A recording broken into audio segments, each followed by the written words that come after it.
Hi, I'm Smokifantastic, and I'm here at Opa with Bliminal, rocking it out with John and Justin. Venues that, you know, if we were a bar band, they'd be like, oh yeah, sure, come on in. But you say we have original music and we want to try to share that with the people, and they're like, well, we don't really know what that is. We don't know what, we don't know how good that will go over. You know, people felt safe going with the same old thing: traditional bar bands, cover songs, a band playing the songs people are familiar with, instead of giving a new band a chance. It's edgy.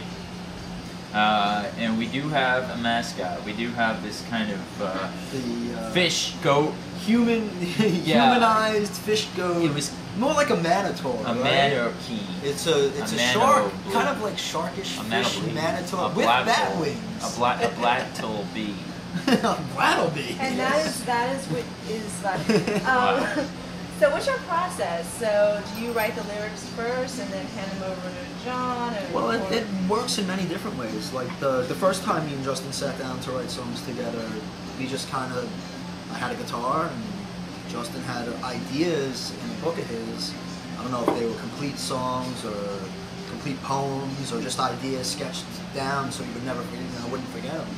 But I started playing a melody. He started, lingering in the songs in between, and we tried to work out, how well the songs, like the rhythm and the way it should be sung. We should work that out amongst ourselves and said, hey, this really sounds like a song. Which song was one of the first songs that you wrote? Pilots of Politics. Oh, It was the first song we wrote together. And sometimes it's a process where Justin will call me and be like, look, I have an idea for the song. I've been writing about it. I've been writing ideas.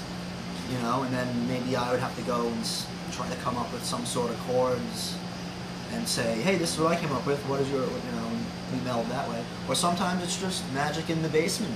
But as far as the future of Bliminal, of course, we're throwing around a lot of concepts as far as how we're going to infiltrate the pop culture, mainstream, whatever.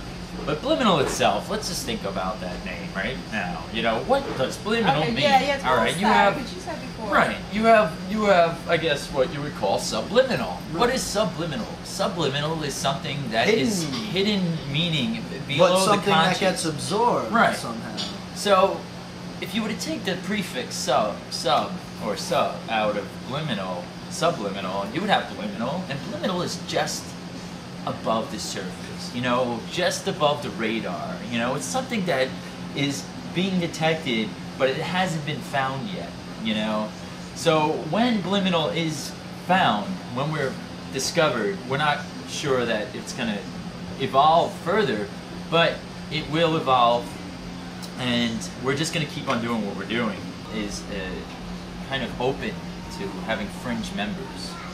We welcome guests to come and join us on certain, and sometimes that goes wrong, Sometimes it does go wrong. Sometimes it goes wrong. It doesn't always work out. But it's kind of comes from one of our big influences. I would say one of mine. I think Justin too, is the Yellowkey 6 recording company has had that going for them for a long time, where they just had different, the same members from different bands always playing together.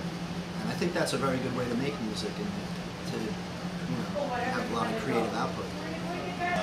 There are a lot of do-it-yourself promoters that are starting up, that are connecting with the Astoria artists. What would you say would be the difference between you and Brooklyn Van, or you and, you would say you and Williamsburg? What's the difference?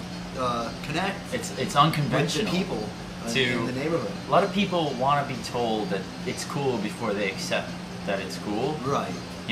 Because when you're hearing something brand new, you're not sure how to react to it yet, because it's different, and it's unexpected, and it may cause people to react strangely. Well, you've had a good reaction though this past year. You have like a huge fan base. Every time I go see your show, there's a lot of people, a lot of girls. Yeah, we do attract the ladies. We'll take it all, and we'll shake it up in a hat, and we'll bring it to the stage, and we're going to give it back to you in a whole bunch of static frost. Like a nice cake. Like a nice cake. Is that cut? Yes. Pretty good.